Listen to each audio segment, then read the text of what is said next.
Nowadays ang ato ang palibot no kay dili perfect ang palibot nato karon kay daghang kayo dili maayong nahitabo sa atong kinabuhi, so kailangan gyud nato ang Ginoo nga mo control sa atong mga emotions. Kay kung wala ang Ginoo, di nimo ma-control ang imong emotions, dili ka kabalo mo respond sa mga sitwasyon, luoy kaayo ta no. Nagkinahanglan gyud ta og tabang ni God na mo control sa atong mga emotions. Kaya ang emotions nato no, mauna siya ang makadala sa tuwa sa kapahamakan. Yes, di nato makontrol ang mga sitwasyon, pero pag abot sa imong emotions na ay mo control ana, the Holy Spirit. Tabangan kaniya nga i-process niya og maayo si muna huna og kasing-kasing, pasabton kaniya og maayo, maunang dili kakabuhat og dili pud maayo. Kay tungod gipasabot na kaniya daan. Yes, for example na ay karon balita, news, this mauni na hitabo, ingani na hitabo ana-ana. Pero yes, musulod siya sa imong mind and then musulod po siya sa imong heart. So i-process na siya. So hanana day mo ingani na, ingani ang sitwasyon ng ingani. So masabtan nimo ang mga situations. Nga ang Ginoo, gibag-o ko niya. So grabe kay maayo ang Ginoo sa akong life talaga. Mo nang kitang tanan kailangan magpabag-o gyud ta kay God kay para ra man pud na sa tuwa. Para na po na sa tong kaayuhan. So, dili na to sayangon ang pagkakataon no. Kung natay mga sala, i-confess na to kay God. Kung natay mga sala, bisan pagagmay nga sala, bisan pag moiyong kagamay ra ni nga sala, pareha ra na sala. Kung kabalo ka nga mali gyud na siya. So i-accept na to ang mali o nya i-surrender na to kay God ang mga mali nga nahitabo nga nahimo nato sa atong kinabuhi. Dili na to itago kay ang Ginoo dili buta dili bungol, nakita niya ang tanang nahitabo sa imong kinabuhi. Nakita niya ang imong kasing-kasing. Kung tinuod ba ang imong kasing-kasing o dili, nakita niya kung nasuko ba ka o nalipay ba ka. Nakita na niya. So dili nato matago ang atong gibati sa Ginoo kay naa siya nga nagtan-aw sa imuhang kasing-kasing. Much better kung i-surrender na dayon nato. Syempre di ba makabalo man gyud ta ana. Surrender nato ang mga mali. Okay? Para magiyahan ta sa Ginoo og kamaayuhan. Pareha kay David, gi-surrender niya kay God. Gi-surrender siya, naingon siya, nakasala ko Lord, di ba? Nakasala siya. So mao punay dapat nato buhaton sa atong life nga i-surrender nato atong mga sala. Yes, si God nakakita sa imo nga nakasala ka, pero dili na siya mag-una-una. Gusto sa Ginoo nga kusang loob nimo i-surrender ang imong sala para mabag-o ka niya. Yes. Kung gusto ka mapabag-o sa Ginoo, i-surrender nimo ang imong kasing-kasing. I-surrender nimo kay God ang imong sala kay para mabag-o ka niya. Yes, dili mo judge ang Ginoo sa tuwa. Dili mo judge ang Ginoo sa tuwa.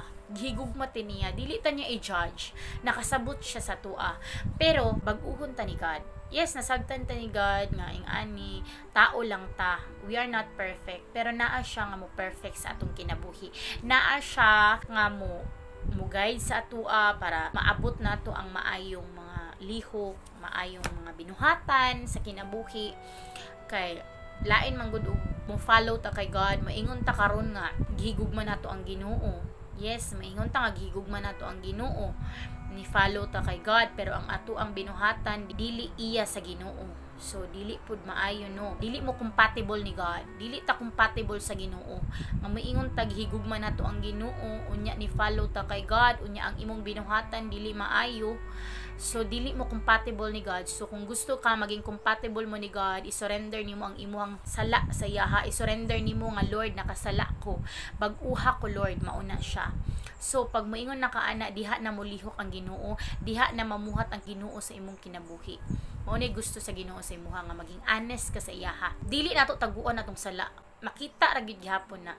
Di nato taguan, so mas okay na og karon padaan nakabalo na ta nga mali atong gibuhat. So i-surrender nato kay God para mabag-o tag sayo. Para dili malangay ang kabag-uhan sa atong kinabuhi. So kailangan magpabag-o ta sa Ginoo.